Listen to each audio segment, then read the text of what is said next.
Yo, halo. Bayangin, ada dua mobil di jembatan satu jalur yang berlawanan arah.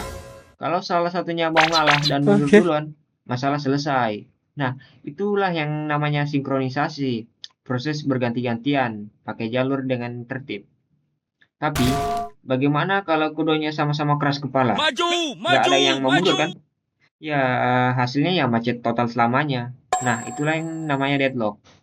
Dua hal inilah yang kami akan bahas pada video kali ini. Sebelum itu, Assalamualaikum warahmatullahi wabarakatuh. Perkenalkan, saya Muhammad Faruk Prasetya dengan NIM S1S1250057. Nah, video kali ini kami akan membahas persoalan sinkronisasi dan deadlock. Untuk itu, langsung saja ke materinya. Assalamualaikum warahmatullahi wabarakatuh. Perkenalkan, nama saya Denyawan dengan NIM S1S1250006. Pada kesempatan kali ini, saya akan menjelaskan mengenai sinkronisasi proses dalam sistem operasi. Sinkronisasi proses merupakan mekanisme yang digunakan untuk mengatur beberapa proses atau thread yang berjalan secara bersamaan agar dapat mengakses sumber daya bersama dengan aman dan teratur. Dalam sistem komputer modern, banyak proses dapat berjalan secara konkret atau bersamaan ketika proses-proses tersebut mengakses data yang sama. Diperlukan sinkronisasi untuk menjaga konsistensi data dan menghindari kesalahan. Salah satu masalah yang sering terjadi adalah race condition. Race condition terjadi ketika dua atau lebih proses mengakses dan memodifikasi data yang sama secara bersamaan, sehingga hasil akhirnya bergantung pada urutan eksekusi yang tidak dapat diprediksi. Sebagai contoh, jika dua thread secara bersamaan melakukan operasi penambahan pada variabel counter yang bernilai 5, hasil yang seharusnya menjadi 7 dapat berubah menjadi 6 karena kedua thread membaca nilai awal yang sama sebelum melakukan penulisan kembali. Kondisi ini menyebabkan data menjadi tidak akurat. Untuk mengatasi masalah tersebut, digunakan konsep critical section.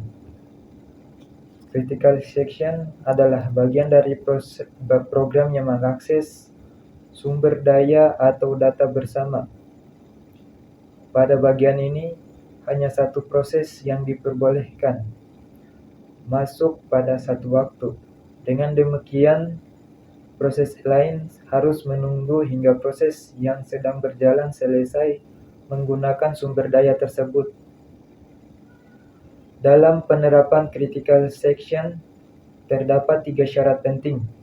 Pertama, mutual exclusion, yaitu hanya satu proses yang boleh berada di critical section dalam satu waktu.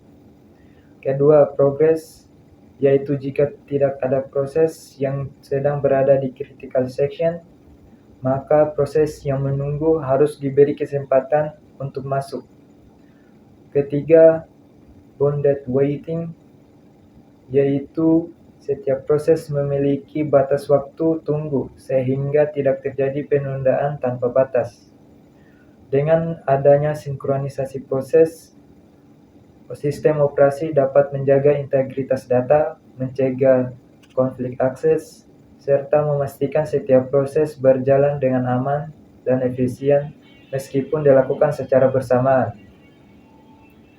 Sekian penjelasan mengenai sinkronisasi proses. Terima kasih atas perhatiannya. Perkenalkan, nama saya Skaria Putra dengan NIM S1S1250036. Jadi di sini saya akan menunjukkan materi tentang mekanisme sinkronisasi dalam sistem operasi dan pemrograman konkuren. Fokus pembahasan kali ini akan mencakup 3 instrumen, yaitu mutex, semafor, dan monitor. Jadi langsung saja kita masuk ke materi pertama, yaitu adalah tentang mutex.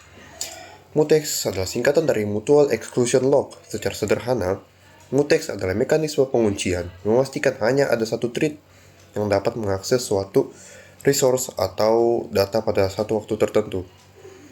Dan yang pertama, mekanisme itu adalah 4, yaitu yang pertama kita menginisialisasi mutexnya terlebih dahulu, dan kedua, saat sebuah thread ingin masuk ke area sensitif atau critical section, thread tersebut harus mengunci pintu menggunakan fungsi thread underscore mutex underscore lock.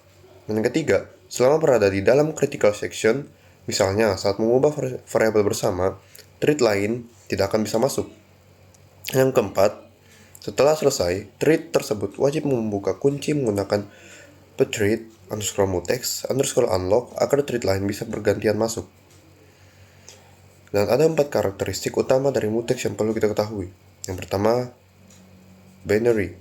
Mutex hanya memiliki 2 status atau state, yaitu terkunci atau lock atau terbuka dan atau unlock. Dan yang kedua adalah ownership, prinsip kepemilikan. Artinya, thread yang mengunci adalah thread yang harus membukanya kembali. Thread lain tidak bisa sembarangan membuka kunci ini. Dan yang ketiga itu blocking. Jika suatu mutex sedang terkunci, thread lain yang mencoba mengaksesnya akan dipaksa menunggu atau blocking sampai kunci tersebut dibebaskan. Dan karakteristik yang keempat adalah non-recursive. Secara standar, thread yang sama tidak bisa mengunci mutex yang sama 2 kali secara berturut-turut karena bisa memicu deadlock. Oke, selanjutnya kita masuk ke semafor. Sekarang kita beralih ke konsep kedua yaitu semafor. Berbeda dengan mutex yang fokus pada penguncian. Semafor adalah variabel integer yang digunakan untuk mengontrol akses ke resource bersama. Konsep ini pertama kali diperkenalkan oleh ilmuwan komputer terkenal, Asger Dijkstra. Semafor dibagi menjadi 2 jenis utama berdasarkan nilainya. Yang pertama adalah binary semaphore. Nilainya hanya berkisar antara 0 atau 1. Sifatnya mirip sekali dengan mutex dan umumnya digunakan untuk mencapai mutual exclusion. Pada contoh kode, kita menggunakan fungsi same underscore wait atau operasi P untuk mengurangi nilai atau menunggu, dan same underscore post atau operasi V untuk menambah nilai memberi sinyal setelah keluar dari critical section. Dan yang kedua adalah counting semaphore. Nilainya bisa lebih dari 1, ini memungkinkan n akses bersamaan, sehingga sangat berguna untuk mengelola sekumpulan resource atau resource pool. Contohnya di slide, jika kita inisialisasi nilainya dengan 3, artinya ada 3 slot resource yang tersedia. 3 thread bisa masuk sekaligus. Setiap kali ada thread yang menggunakan resource melalui same underscore wait, slotnya berkurang. Begitu selesai, thread menggunakan same underscore post mengembalikan slot tersebut ke pool. Dan yang terakhir, atau yang selanjutnya ada yang disebut monitor. Jika mutex dan semaphore tadi dirasa agak low level dan merawan kesalahan jika programmernya lupa membuka kunci, maka monitor hadir sebagai solusi tingkat tinggi atau high level synchronization.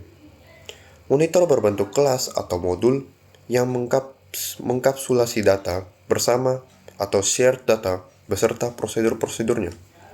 Keunggulan utamanya adalah sinkronisasi dikelola secara otomatis oleh bahasa pemrograman atau compiler, bukan lagi secara manual oleh programmer. Contoh klasiknya bisa kita lihat pada sintaks Java dengan kata kunci synchronize di slide. Ketika sebuah fungsi diberi penanda synchronize void deposit atau synchronize int get balance, maka compiler akan otomatis menjamin bahwa hanya satu thread yang bisa mengeksekusi fungsi tersebut pada objek yang sama. Dan di sini ada 4 keuntungan atau karakteristik penting dari monitor. Yang pertama adalah enkapsulasi. Enkapsulasi merupakan data dan metode sinkronisasi terbungkus rapi di dalam satu unit, seperti sebuah kelas. Dan selanjutnya otomatis, yaitu compiler yang mengurus proses locking dan unlocking di latar belakang. Selanjutnya ada conditional variables, menggunakan fungsi seperti wait dan signal untuk koordinasi antar proses secara lebih halus. Dan terakhir ada lebih aman. Pendekatan ini meminimalkan risiko kesalahan manusia, seperti programmer yang lupa melepas lock yang bisa berujung pada hang atau deadlock. Mungkin sebagai kesimpulan dari materi ini, mutex cocok untuk penguncian satu slot, semaphore ideal untuk manajemen banyak resource, dan monitor memberikan keamanan ekstra lewat otomatisasi level bahasa pemrograman. Oke, sekian dari saya. Halo semua, di bagian ini saya akan membahas bagian 3, yaitu deadlock, konsep dan kondisi. Jadi setelah kita memahami sinkronisasi, sekarang itu kita akan masuk ke salah satu masalah yang bisa muncul kalau sinkronisasi tidak ditangani dengan baik, yaitu deadlock. Di bagian ini ada 3 hal yang saya akan bahas. Yang pertama, apa itu deadlock? Yang kedua, 4 kondisi yang harus dipenuhi agar deadlock bisa terjadi atau disebut dengan Kaufman condition. Dan yang ketiga itu Resource Allocation Graph atau RAG yang dipakai untuk memvisualisasikan deadlock. Oke, langsung saja. Nah, apa sih itu deadlock? Nah, di sini deadlock adalah kondisi di mana sekumpulan proses saling menunggu proses sumber daya yang sedang dipegang oleh proses lain di dalam kelompok tersebut, sehingga tidak ada proses yang dapat melanjutkan eksekusi. Itu itu seperti yang saya jelaskan di awal. Pakai analogi sederhana yaitu dua mobil yang bertemu di sebuah jembatan yang hanya cukup untuk satu mobil. Kalau salah satunya mau mengalah atau mundur, masalah selesai. Tapi kedua-duanya ini keras kepala itu nggak mau mundur, jadinya ya macet total dan nggak bisa jalan gitu. Nah, di diagram ini kita bisa lihat contohnya, yaitu ada proses 1 dan proses 2, di mana proses 1 itu butuh resource 2 yang proses 2 itu sedang pegang. Di sisi lain, proses 2 yang memegang resource 2 itu dia juga butuh resource 1. Karena keduanya saling menunggu gitu, nggak ada yang mau mengalah, maka terjadilah itu yang namanya deadlock. Selanjutnya, nah di sini ada kondisi Kaufman, yaitu 4 syarat terjadinya deadlock. Yang pertama itu ada mutual exclusion, yaitu resource tidak dapat dibagi, hanya satu proses yang bisa digunakan gitu. Maksudnya itu cuma satu proses yang bisa menggunakan resource itu dalam satu waktu. Yang kedua itu whole and wide. Ini terjadi ketika sebuah proses itu memegang satu resource, tapi dia masih meminta resource tambahan yang sedang dipakai oleh resource lain gitu.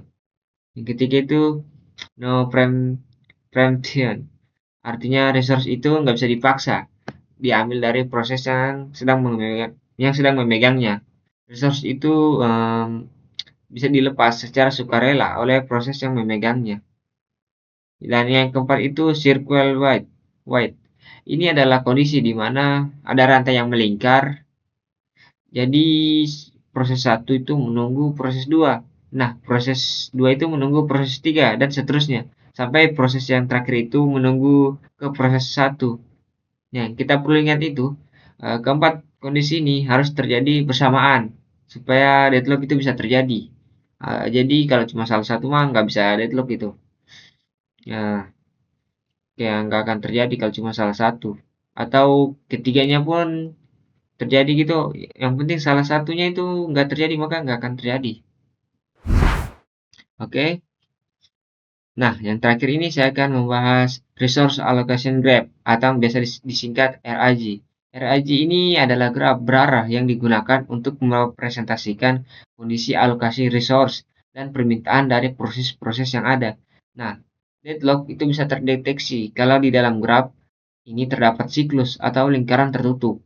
Sebelum masuk ke contoh, kita kenalan dulu sama simbol-simbolnya. Lingkaran itu melambangkan proses ini P P1 proses 1, P2 proses 2 gitu. Nah, kotak itu melambangkan resource. Itu resource 1, resource 2. Terus panah merah ini dari proses ke resource, artinya proses itu sedang meminta resource tersebut atau kita sebut request. Nah, sedangkan panah hijau dari resource ke proses, artinya resource itu sudah dialokasikan ke proses tersebut atau kita sebut dengan assignment. Nah, sekarang kita coba lihat contohnya di sebelah kiri ini, yaitu tanpa deadlock. Proses resource 1 sudah diminta ke proses 1. Nah, proses 2 sedang meminta resource 1, tapi dia cuma perlu menunggu sampai proses 1 selesai. Karena nggak ada siklus di sini, jadi kondisi ini masih aman. Sekarang coba kita lihat di contoh sebelah kanan ini, yaitu kondisi deadlock. Di sini, proses 1 sudah memegang resource 2, tapi dia minta resource 1. sementara proses 2 sedang memegang resource 1, tapi dia juga meminta resource 2. Coba kita ikuti arahan ini. Dari proses 1 ke resource 1, ke proses 2 ke resource 2, dan balik lagi ke proses 1. Nah, ini namanya siklus. Jadi, kalau ada siklus ini, seperti ini, artinya sudah terjadi deadlock. Jadi kesimpulannya, kalau di dalam resource allocation graph ditemukan siklus, itu tandanya ada kemungkinan terjadinya deadlock pada suatu sistem. Baik, mungkin sampai sini saja materi saya. Assalamualaikum warahmatullahi wabarakatuh. Saya Fadil Triagusta dengan NIM S1S1250074. Saya sebagai anggota 4 dari kelompok 2 akan mempresentasikan bagian 4 yaitu penanganan deadlock.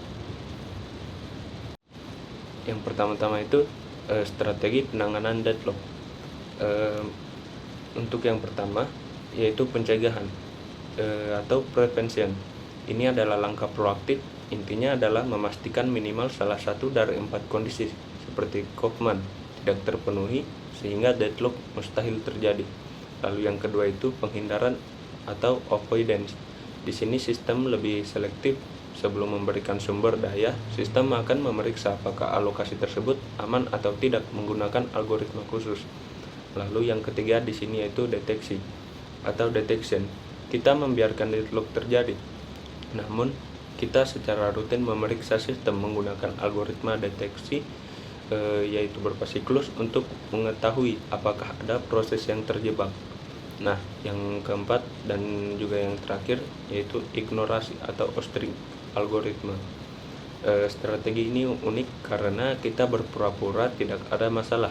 Biasanya digunakan pada OS jika deadlock sangat jarang terjadi dan biaya penanganannya dianggap terlalu mahal.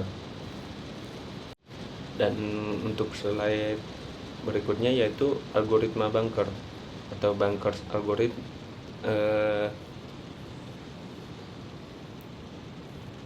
Algoritma bunker yang dikembangkan oleh Dijkstra sesuai namanya. Sistem bekerja layaknya bankir yang hanya memberikan pinjaman berupa sumber daya jika ia yakin bank tetap dalam kondisi aman. Perhatikan tabel contoh yang di layar. Kita memiliki 3 proses PO hingga PO2 dengan 3 tipe sumber daya.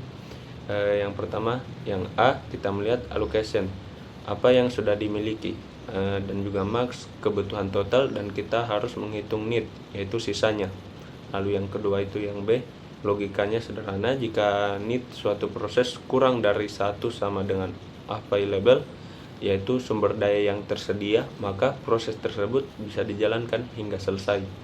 Lalu yang ketiga itu yang C, setelah selesai, sumber daya dikembalikan ke bank. Jika sumber proses bisa selesai berurutan, kita menyebutnya berada dalam safe state. Lalu yang berikutnya yaitu deteksi dan pemulihan deadlock. Jika sistem tidak menggunakan pencegahan atau penghindaran, maka kita butuh mekanisme deteksi dan pemulihan. Nah, untuk deteksi kita menggunakan metode wait for graph atau WFG. Kita secara periodik memeriksa apakah ada siklus ketergantungan antar proses menggunakan algoritma DFIS atau depth first search. Memang ada biaya overhead di sini, namun ini memastikan kita tahu persis kapan deadlock terjadi. Dan juga begitu deadlock terdeteksi, kita punya 2 opsi pemulihan. Yang pertama, proses termination. Kita bisa mematikan semua proses yang terlibat sekaligus atau menghentikannya satu persatu sampai siklus deadlock terpecah. Dan juga yang kedua itu resource preemption. Kita mengambil paksa sumber daya dari proses tertentu, melakukan rollback proses tersebut ke kondisi aman sebelumnya, dan memilih korban yang memiliki biaya minimum bagi sistem. Sebagai penutup dari kelompok 2, saya dan rekan-rekan sekalian berterima kasih atas perhatiannya. Saya akhiri dengan wassalamualaikum warahmatullahi wabarakatuh.